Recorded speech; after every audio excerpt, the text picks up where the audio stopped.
walaupun kita sudah ketangkep nih, jangan menyerah, jangan kapok, jangan menyerah, jangan kapok. Kenapa?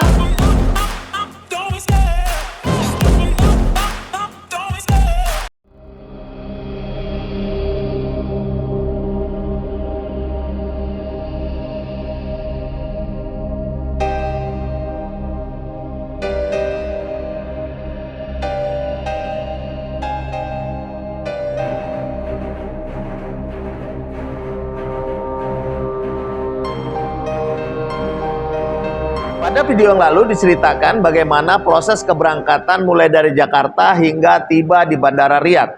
Nah, bagi Anda para calon haji backpacker, saya sarankan setelah menonton ini, tonton juga video sebelum ini, yaitu bagaimana proses keberangkatan kita. Sebelum kita lanjutkan, perlu Anda perhatikan dan ingat bahwa haji adalah pilihan Allah. Beberapa tahun lalu ada sekelompok rombongan haji, mereka digerebek oleh polisi di kontrakan. Kemudian dari sekian banyak mereka, hanya satu orang yang bisa lolos. Maksudnya mereka bisa menebus diri sehingga mereka bisa berangkat berhaji. Maknanya apa? Ini adalah ketentuan Allah. Dari sekian banyak orang, hanya satu orang yang Allah pilih. Maka untuk itu, Anda siapkan mental bahwa haji ini memang pilihan. Kalau kita sudah siapkan semua ikhtiar, tiket sudah dibeli, visa sudah dibeli, kemudian tasreh sudah dibeli, amal sudah kita buat, toh kita tidak berhasil berangkat haji, artinya pada tahun itu Allah Subhanahu wa Ta'ala akan memberikan Anda pahala haji tanpa Anda harus berhaji.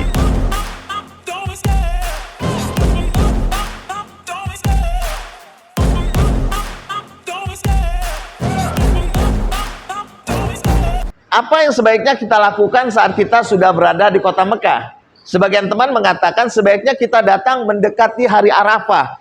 Kenapa? Karena pada saat itu haji-haji reguler ini udah datang. Jadi kita bisa membaur dengan mereka. Keuntungan jika Anda masuk ke kota Mekah di saat mendekati hari Arafah, pertama Anda bisa membaur dengan rombongan haji yang lainnya.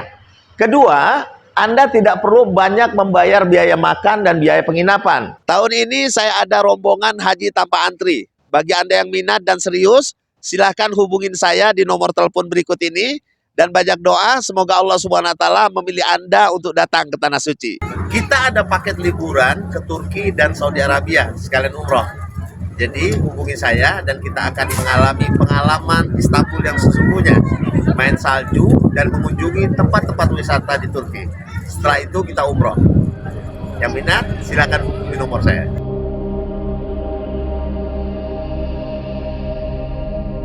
Dan yang lebih penting lagi, menurut teman-teman backpacker, selama berada di kota Mekah, gunakanlah tanda pengenal. Apa saja tanda pengenalnya gunakan.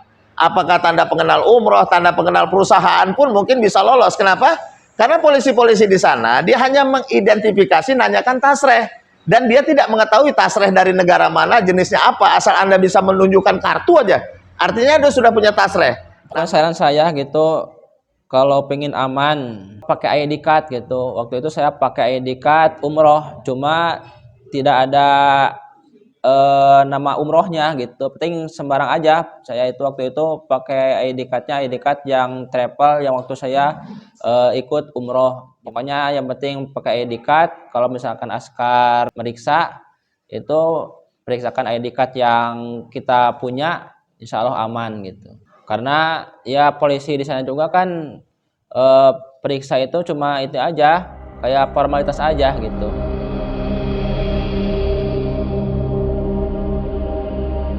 Nah, maka hindari keluar dari hotel atau penginapan menuju Masjidil Haram tanpa menggunakan kalung pengenal. Apakah itu gelang ataukah name tag? Gelang juga kita bisa gunakan, gelang jemaah haji tahun lalu mungkin, atau name tag umroh tahun lalu mungkin, nggak masalah.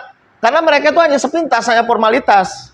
Kenapa? Karena saat itu Mekah sudah crowded, sudah ramai. Jadi mereka nggak bisa, mereka nggak sempat satu-satu memeriksa orang yang mau masuk ke dalam masjid. Jadi asal dia tanya, mana tasreh? Liatin aja, udah masuk aja, gitu. Bagi Anda yang ingin berangkat haji tahun ini, atau hanya ingin mengurus visa turis atau visa ziarah, atau hanya ingin tasreh Arafah, silakan hubungi nomor di bawah ini. Insya Allah saya siap membantu Anda. Selama di kota Mekah, hindari menginap di kontrakan, karena kontrakan sering dirazia. Ya, menginaplah di apartemen-apartemen yang memang sudah dijual oleh travel-travel atau muasasah-muasasah. Dengan harapan kalau kita ngontrak di situ, kita sewa di situ, kita sudah ada kemudahan atau akses untuk membeli tasreh mereka. Sehingga untuk masuk ke Arafah, kita sudah bisa dapat tenda, bis, dan bis menuju Musdalifah, serta bis menuju Mina.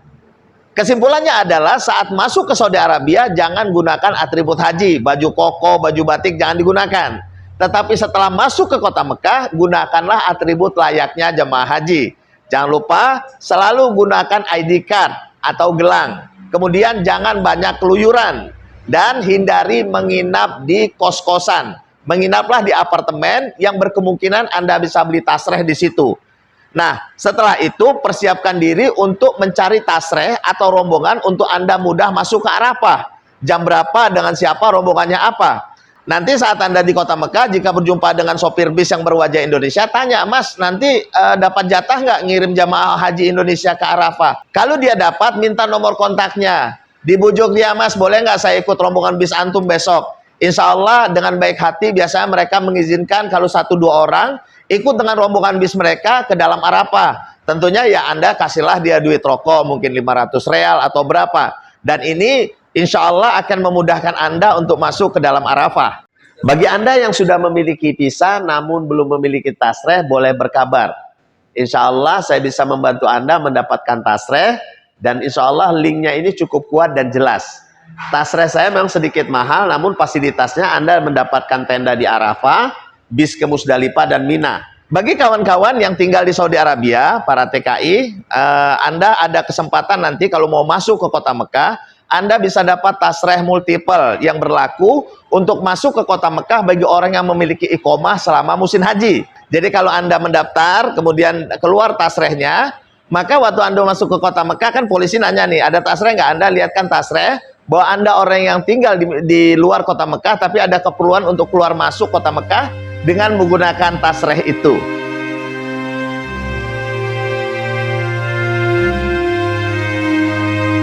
Selama di Mekah, meskipun Anda tidak keluyuran, Anda hanya ibadah di apartemen saja, tapi bukan berarti Anda harus diam. Anda harus mencari informasi bagaimana rencana untuk masuk ke Arafah jika Anda tanpa tasreh. Biasanya orang-orang yang tanpa tasreh, mereka sudah bergerak menuju Arafah tanggal 8 Zulhijjah selepas subuh. Jadi jangan berangkat tengah malam lagi sepi. Kalau lagi sepi, polisi gampang mengidentifikasi. Tapi kalau sudah lepas subuh, rombongan rame, insya Allah mereka udah gelagapan. Bayangkan, jumlah jamaah haji itu mencapai 3 juta orang. Diperlukan berapa ratus ribu polisi untuk mengamankannya. Tetapi kalau dapat pengalaman dari teman-teman kemarin, mereka tuh ketangkep karena masuknya tengah malam. Di saat-saat sepi, sehingga orang yang menuju Arafah hanya kelompok mereka saja. Sehingga polisi pun mudah menangkap mereka. Tetapi walaupun kita sudah ketangkep nih, jangan menyerah, jangan kapok. Jangan menyerah, jangan kapok. Kenapa? Karena kalau kita masuk lagi itu masih memungkinkan, kecuali Anda sudah dibawa ke tarhil kemudian masuk ke tahanan. Kalau yang ketangkap juga, pengalaman kawan-kawan itu yang hajian yang barengan saya terus ketangkap, tapi beliau bisa masuk lagi ke Arafah itu, ya beliau dibuang aja, dibuang di padang pasir gitu. Karena kan askar di sana juga sudah capek mungkin gitu. Kalau kalau masukin sel semua, kalau hajian itu memang full. Kebanyakan kayaknya gitu.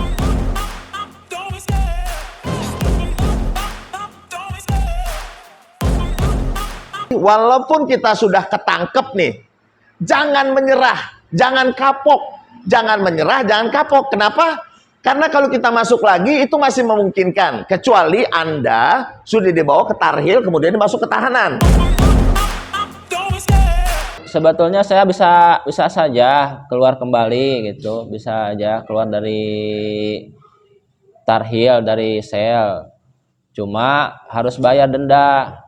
Bayar dendanya itu sekitar 12.000 waktu itu. 12.000 real gitu. Semoga cerita ini bermanfaat. Kabarkan ke teman Anda, jangan lupa like, subscribe, dan pencet tanda lonceng. Semoga Allah Subhanahu wa Ta'ala memilih Anda untuk haji tanpa antri tahun ini. Assalamualaikum.